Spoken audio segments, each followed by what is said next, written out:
भीमाशंकर ज्योतिर्लिंग। स्थान सह्याद्री पर्वत। राज्य महाराष्ट्र। कथा। यहां शिव ने राक्षस भीम का वध किया था।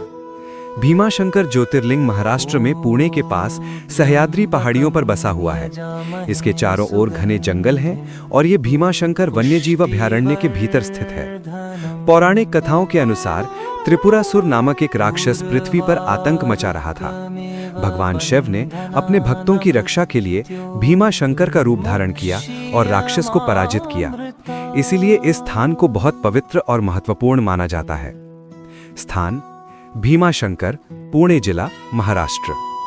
समय सुबह 4:30 बजे से रात 9:30 बजे तक। मुख्य आकर्षण, यहाँ स्वयंभू ज्योतिर्लिंग है जो स्वयंभू भगवान शिव हैं और पास के भीमाशंकर वन्यजीव अभयारण्य में जाएं। कैसे पहुंचे? सड़क मार्ग पुणे से 110 किलोमीटर। रेल मार्ग पुणे स्टेशन कोड पुणे जो 123 किलोमीटर दूर है। हवाई मार्ग पुणे अंतर्राष्ट्रीय हवाई अड्डा PNQ 118 किलोमीटर दूर है। घूमने का सबसे अच्छा समय अक्टूबर से मार्च। आसपास के आकर्षण हनुमान झील, नागफनी पॉइंट, साक्षी गणपति मंदिर। श्री भीमेश्वर ज्योतिर्लिंग। ये ज्योतिर्लिंग पुणे से लगभग 100 किलोमीटर दूर सह्याद्री की पहाड़ी पर स्थित है। इसे भीमाशंकर भी कहते हैं। इस ज्योतिर्लिंग की स्थापना के विषय में शिव पुराण में ये कथा वर्णित है। प्राचीन काल में भीम नामक एक महाप्रतापी राक्षस था। वो कामरूप प्रदेश में अपनी मां के साथ रहता था। वो महाबली राक्षस राज रावण के छोटे भाई कुंभकर्ण का पुत्र था, लेकिन उसने अपने पिता को कभी न देखा था। उसके होश संभालने के पूर्व ही भगवान राम के द्वारा कुंभकर्ण का वध कर दिया गया था। जब वो युवावस्था को प्राप्त हुआ तब उसकी माता ने उससे सारी बातें बताईं।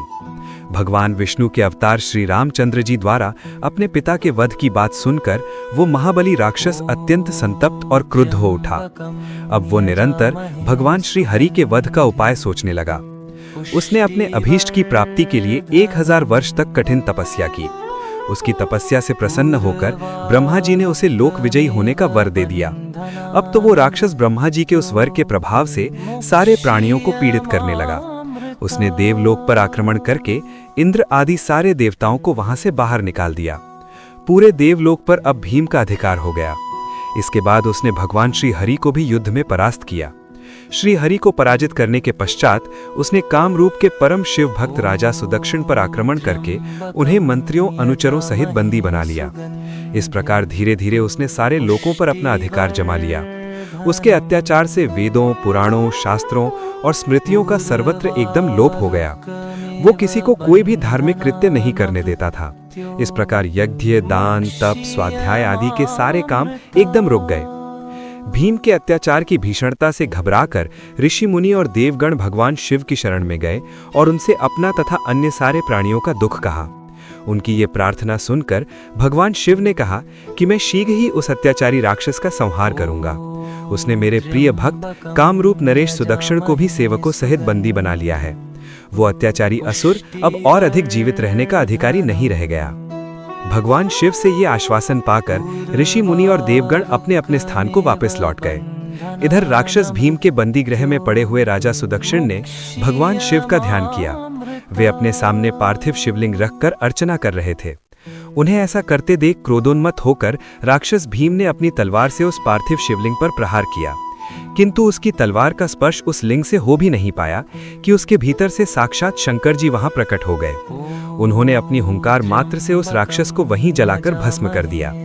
भगवान शिव जी का ये अद्भुत कृत्य देखकर सारे ऋषि मुनि और देवगण वहां एक होकर उनकी स्तुति करने लगे। उन लोगों ने भगवान शिव से प्रार्थना की कि महादेव आप लोक कल्याणार्थ अब सदा के लिए यही निवास करें। ये क्षेत्र शास्त्रों में अपवित्र बताया गया है। आपके निवास से ये परम पवित्र पुण्य क्षेत्र बन जाएगा। भगवान शिव ने सबकी ये प्रार्थना स्वीकार कर ली। वहां वो ज्योतिर्लिंग के रूप में सदा के लिए निवास करने लगे। उनका ये ज्योतिर्लिंग भीमेश्वर के नाम से विख्यात हुआ। शिव पुराण में ये कथा पूरे विस्तार से दी गई है। इस ज्योतिर्लिंग की महिमा अमोघ है। इसके दर्शन का फल कभी व्यर्थ नहीं जाता। भक्तों की सभी मनोकामनाएं यहाँ आकर पूर्ण हो जाती हैं।